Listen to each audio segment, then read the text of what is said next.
Shavkat Rahmon taxminan mendan bir oy keyin tug'ilganda 29 kun farqimiz bor o'rtada. Men adabiyotga kechroq kirganman.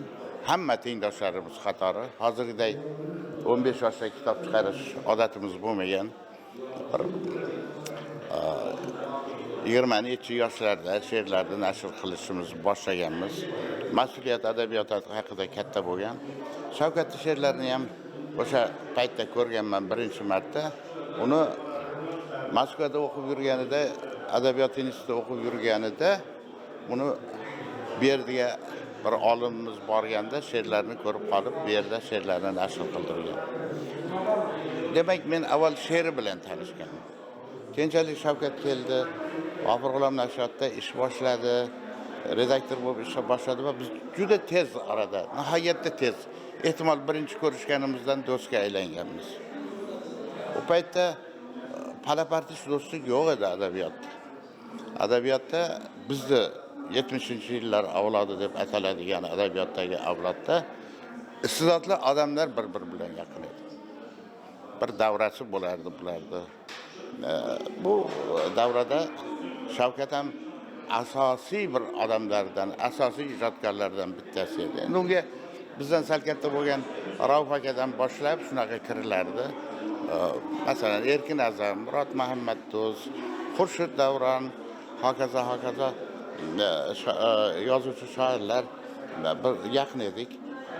Shavkat bilan men qayerga sayohatga chiqsam, Shavkat bo'lmasa Xurshid Davron bilan bir xonada yashardim. Shavkat Xurshid bo'lmasa Shavkat bilan yashardik.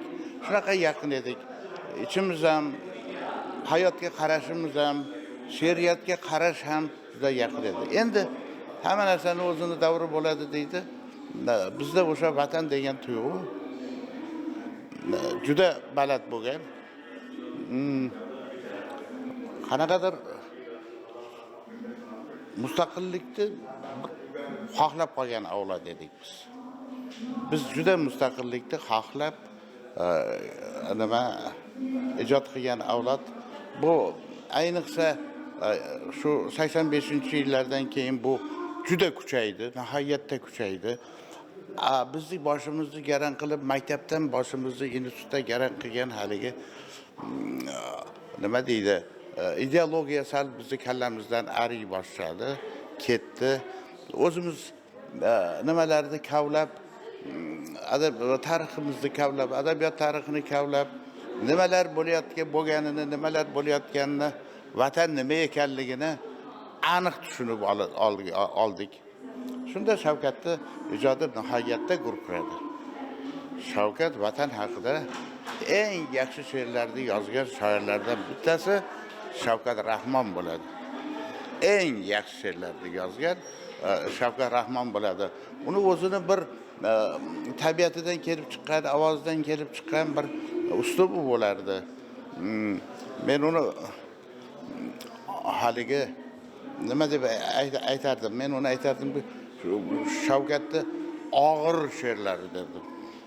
Og'ir deganim ma'nosi ham, satrlardagi ohanglar ham juda nihoyatda juda haligi ishlangan va haligi ma'nosi katta she'riyat edi.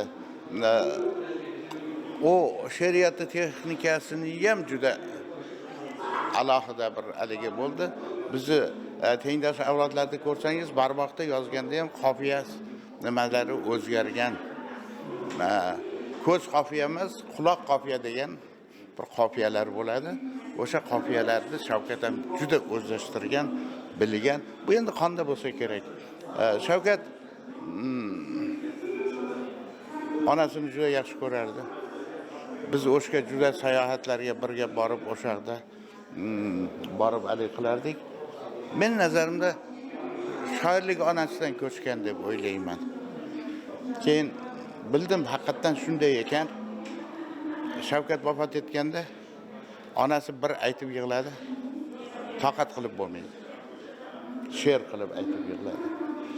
Shavkat mustaqillikni juda sog'ingan, nihoyatda sog'ingan bir odam edi. Uni kasali ham bir g'ussadan kelib chiqadigan kasal. Mustaqillik bo'ldi. Shavkat sal boshqacharoq tasavvur qilgan shekilli. Mustaqillikni to'yday tasavvur qilganda, bayramday tasavvur qilgan kelsa, og'ir zil muammolar u yoqdan bu yoqqa kela boshladi, boshiga tushdi. O'shani hasrati nazarimda shu kasalga aylandi-da endi-da. Kasal bo'lib qoldi, og'ir kasal bo'ldi. Endi shuni aytishimiz kerakki, o'sha paytda hammani ham bu kasallikni davolatib bo'lmaydi. Hatto o'sha paytdagi O'zbekiston prezidenti Islom Karimov ham yordam berishga harakat qildi. Yonida turgan bizdan katta shoir, yozuvchilar ham unga qarashga harakat qildi. Lekin endi nimasini olib ketdi. O'sha 47 yoshda ketdi-da. 47 yosh men qanaqadir yosh men bilmayman. Erkaklar o'zi bir 40 bilan 50 orasida bir kasal bo'lib oladi. Muhammad Yusuf ham 47 yoshda ketganda. Shu 47 yoshdan sal cho'chiyman. Nimada endi Shavkat Rahmon adabiyot tarixida o'zi bittagina kitob yozgan. Ikkita yig'sa yana ikkita tarjima kitobi bo'ladi. Yig'sa tarjimaga ko'p e'tibor bergan Shavkat. Garsiya Lorkani o'zbekchalashtirib, o'zbek qilgan shuda endi-da. Shuni katta bitta haligi saylanmasi, lekin bu saylanma asrlar qoladigan saylan. Asrlar qoladigan saylan. Orada bir yozish sal orqaga ketgan davr bo'ldi. Hammamiz buni boshdan o'tkazdik. Mustaqillik uchun harakat boshlangan paytda bizga yozishga vaqt qolmagan. Bu yoqqa yugurilgan, bu yoqqa yugurilgan, bu yoqqa yugurilgan. Bu voqealarda yoshlar eshitgan bo'lsa kerak endi albatta biladi. Va shu yugurishlarda ichida Shavkat ham bo'lgan. Shavkatning yana bir ishi bor edi. Shavkat adolatparvar odam edi.